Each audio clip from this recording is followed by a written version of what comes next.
All right, so here's a thought. You know, the word repent doesn't mean like, quit sinning.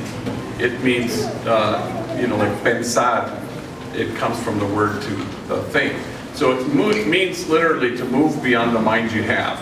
It's not about doing good and avoiding evil. It's about somehow moving towards a different way of seeing. And that's partly what Homeboy's about, certainly mainly about healing.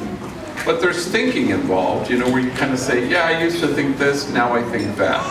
When you were younger, you'd go head up, and you go, wow, name a man who fights. You can't. And you think, well, that just shows that I'm down. Oh no, it shows that you're young. Ouch. So it's kind of you've got to move beyond the way you think.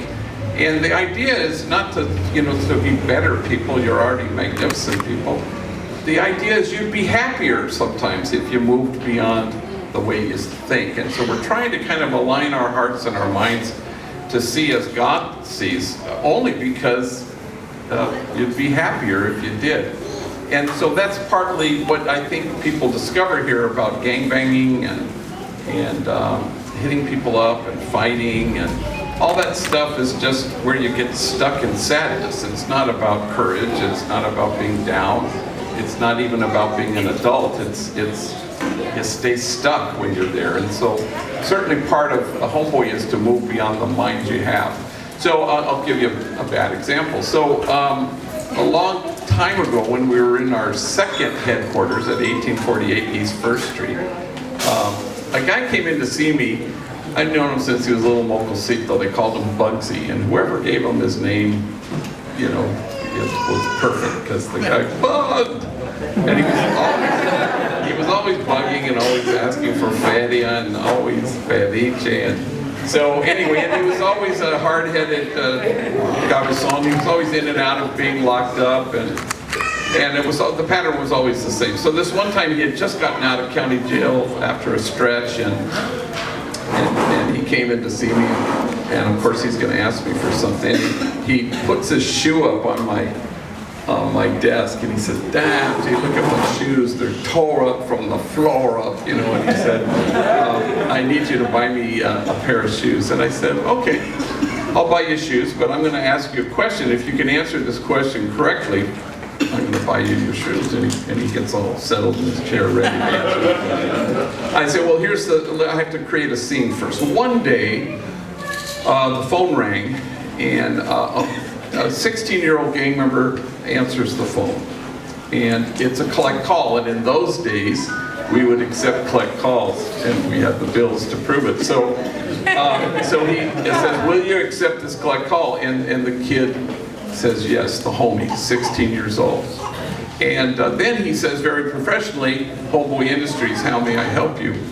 And the guy in jail is 20 years old. And he says, "Who's this?" Like that. And the guy, Manuel, thinks, well, I can say Lucky, which is my gang, Blanca, but I'm not going to do that. He says, "Manuel." And then the 20-year-old says, "Where are you from?" Like that, kind of like he's a Clint Eastwood, And then Manuel thinks, oh, I'm not going to go there. And he says, "Please hold." And he puts the guy on hold, and he turns to Norma and says, "Norma, could you handle line 3? There's the whole story.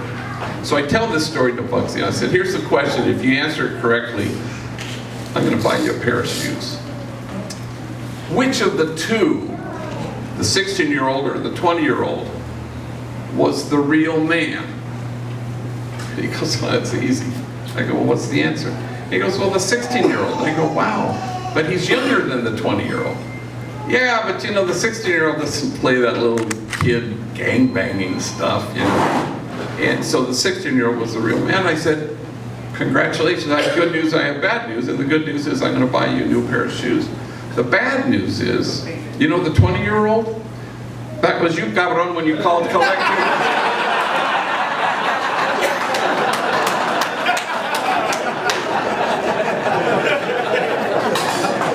And he said, "I sort of thought that's where this was going." Ay, Dios mío. Repenting isn't about not sinning. It's about moving beyond the mind you have. Why would you think about doing that? You'd be happier if you didn't hit people up. You'd be happier if you didn't throw down. You'd be happier if you just left the gangbang por un lado. You'd be happier if you were an adult. It's about being happier. So today we choose to see things as God does and to move beyond the mind we have. Amen.